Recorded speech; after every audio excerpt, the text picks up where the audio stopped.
my viewers, and welcome to today's video where we take a look into a powerful message from Jen Elliot, a Pamkala educator known for her impactful work on artisanship and diversity. Now, in a candid address to an audience, Elliot challenges the prevailing narrative surrounding Black history, urging people to confront uncomfortable truths and rewrite the story of our collective past. With unwavering conviction, Elliot emphasizes the importance of acknowledging that Black history did not begin with slavery, a narrative too often perpetuated in mainstream discourse. Now, she advocates for a paradigm shift, calling for reckoning with the myth of race and the distorted historical narratives that have shaped our understanding of identity and culture. Through her impassioned plea, Elliot invites us to challenge ingrained beliefs and embrace a more accurate portrayal of history, one that celebrates the intelligence, creativity, and brilliance of Black people throughout the ages, while acknowledging that these truths may initially unsettle some. Elliot reminds us that facing uncomfortable realities is the first step towards progress and reconciliation. So join me as we unpack the profound insights shared by Jen Elliot, reflecting on the implications of her message and considering the transformative potential of embracing a more inclusive and truthful narrative of history. Check out her video. I will be right back. It's time not only to change the narrative, but start telling the truth. It's time for kids to know, all kids of all kinds, and grown-ups to know, all kinds, that Black history didn't start with slavery.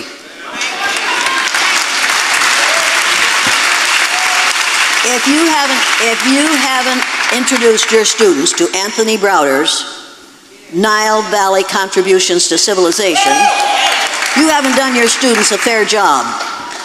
If you haven't introduced your students to the book Stop Falling for the Okie Doke, you haven't done your students a fair job.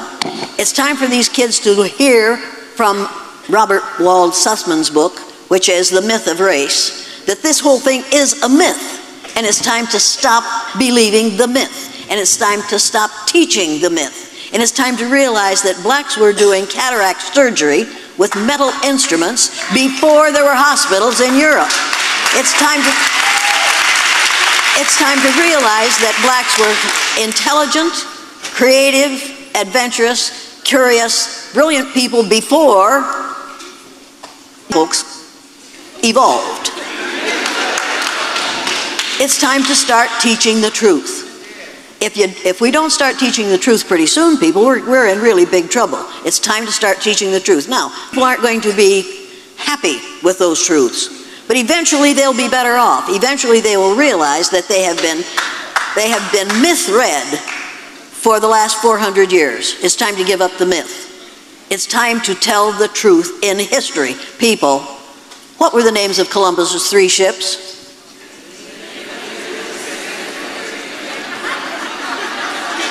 People, Vine Deloria says he left the old country with 4 ships, but 1 fell off the edge. Now, it makes as much sense to tell that as it does to tell that Columbus discovered America. People, you can't discover a place where people are already living. They discovered it before you got there. It's time to demythologize the schools and history. We are not teaching history, we're teaching hysteria. It's time to start teaching the truth. You could make a huge difference just by doing that for 1 day at a time. Just 1 day at a time. If you tell your kids something they have never heard before, and they go home and tell it to their parents, especially, as mine did, and one of the parents was the head of the school board, it changes the way the system operates. Because that parent has to start thinking in new ways in order to get along with that kid. You want to make home uncomfortable, people, by telling the truth. We need some discomfort. Now, I feel her impassioned plea for a re-evaluation of historical narratives and a rejection of the myth of race is both timely and essential in today's society. Her call to action challenges us to confront uncomfortable truths and dismantle the pervasive misconceptions that have shaped understanding of Black history. Elliot's assertion that Black history did not begin with slavery is supported by ample evidence from scholarly research and historical documentation.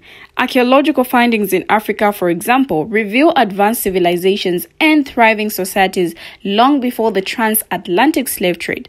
The Kingdom of Kush, the Mali Empire, and the Great Zimbabwe are just a few examples of ancient African civilizations that flourished in areas such as agriculture, trade, and architecture.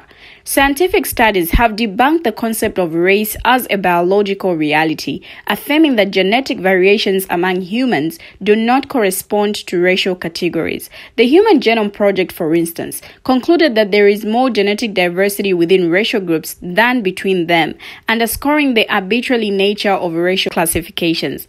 Now, Elliot's assertion that Black people were intelligent, creative, and brilliant long before palm-colored people evolved, corroborated by historical accounts and achievements. The contributions of Black scholars, scientists, artists, and leaders throughout history attest to the intellectual and cultural richness of Black civilizations. From the mathematical advancements of the ancient Egyptians to the philosophical insights of African thinkers, Black history is replete with examples of innovation and ingenuity. While Elliot acknowledges that confronting these truths may initially provoke discomfort among some, her message resonates with the imperative for honesty and accountability in shaping our understanding of history. By challenging the myth of race and advocating for a more inclusive and accurate portrayal of Black history, she offers a pathway towards greater understanding, reconciliation, and social justice. Now, her advocacy for a re-examination of historical narratives and a rejection of racial myths is rooted in a lifetime of experience and research.